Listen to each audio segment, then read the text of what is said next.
Now for more on this, we have a special guest joining us on this broadcast, William Dalrymple. He's a historian and visiting fellow at All Souls College, Oxford. He's joining us live from London. Thank you so much for joining us on this broadcast, sir. Not at all, Ananya. A pleasure. Now, this India, Middle East, Europe economic corridor is being hailed as strategic in terms of diplomacy as well as trade. Do you see this as a counter to China's Belt and Road Initiative? Well, I'm not a geopolitical commentator. I'm a historian, Ananya. But what I can tell you is that there's been a very recent domination of all discussion of East-West trade by the idea of the Silk Road. And contrary to what most people think, the Silk Road is not actually an ancient idea. It was only dreamt up in the 19th century by a German geographer who called it the Seidenstrasse. And it only really became popular in English in the kind of 1990s and 1980s. It's a very recent idea, and then got sort of militarized and weaponized by the Chinese government, who created the Belt and Road Initiative around this ancient idea. In reality, in the classical period, at the time of ancient Rome, the main east-west trade route was nothing to do with China. China and Rome barely knew of each other's existence. They were legendary entities. Neither were very clearly aware of the other. But at that time, there was a regular motorway across the Red Sea connecting India and the Roman Empire via the ports of Egypt. And 250 ships each year passed just out of one port alone, backwards and forwards. And these were not tiny boats. These were major container cargo vessels of their day, and hugely valuable. The latest estimates estimate that around 1/3 of the entire Roman budget was extracted by the customs posts for goods coming not just from India, but from the Arab world and Ethiopia, coming up the Red Sea. And when they taxed them at Berenike, which was the Roman port on the Red Sea, they produced such colossal quantities of money for the Roman exchequer that it paid for 1/3 of the entire military budget of the empire. Right. So, bringing your expertise here, you have studied the first century Indo-Roman trade at length, where, as pointed by you, India played a huge role. I want to ask you, do you think the old and now the new spice route overlap in their expansiveness and trade potential? Well, it's not just the spice route. Your very nice and colourful introduction talked about it as something that was mainly spices. In reality, there was a whole range of products coming from India to Rome, expensive luxury products. Spices was certainly one, and a very important one.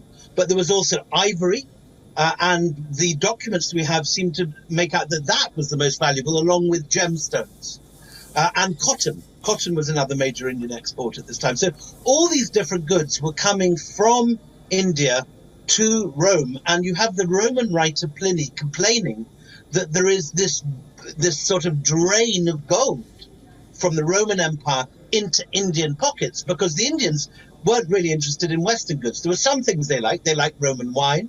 They liked Roman olive oil. And they also liked an early fish sauce called garum. It was a sort of spicy fermented fish sauce, rather like the sort you get in Southeast Asia. All these have been found by archaeologists at the major Indian ports of the period, which are in Gujarat, at Barigaza, the ancient port of Gujarat, at Muziris, which is in modern Kerala, near Cochin, and at Arikamedu, which is near Pondicherry in Tamil Nadu.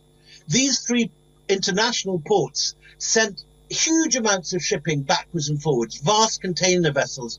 And this is not sort of the stuff of legend or guesswork. We have many of the figures. There's an amazing papyrus, which is now in Vienna, called the Muziris Papyrus, that lays out in great detail it's a chance survival of a single contract between an Alexandrian shipper sitting in Egypt and a merchant exporter in Kerala, in Muziris. And the value of this one container, of which, a container ship could contain, like today, very many.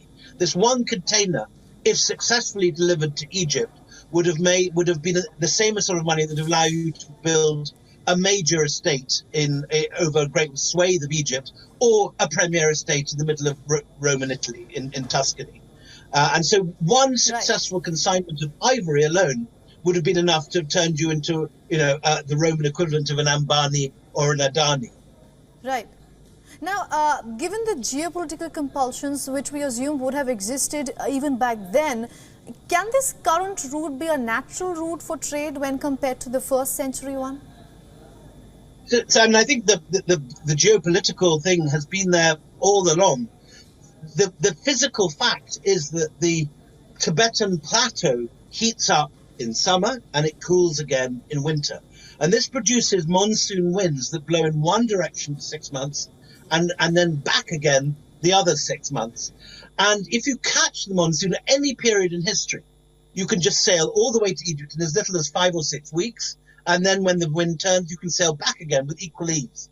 So this is not just something from the first century, although the first century was extremely important. We know, for example, that there were peppercorns discovered up the nose of Ramesses II, the pharaoh who built many of the pyramids. He has Indian peppercorns as part of his preservative in his nose. So at that period, the Indus Valley or the Meluha civilization was sending boats, even then, up this route to Egypt. So it's a very ancient route. And then it carried on through the Middle Ages when you've got the Mamluks taking over Egypt. You have them trading with the various sultanates in medieval India. So this isn't just one period of history. Throughout history, this has been a major trade route. And to some extent, we've forgotten about it. And so the reopening of it makes perfect geographical and geopolitical sense. This has always been a major source of wealth for India and a very obvious thing to tap again today. Right. You make a very fine point there. It's important not just for geography but also geopolitics. Thank you so much for joining us on this broadcast and getting us all those insights.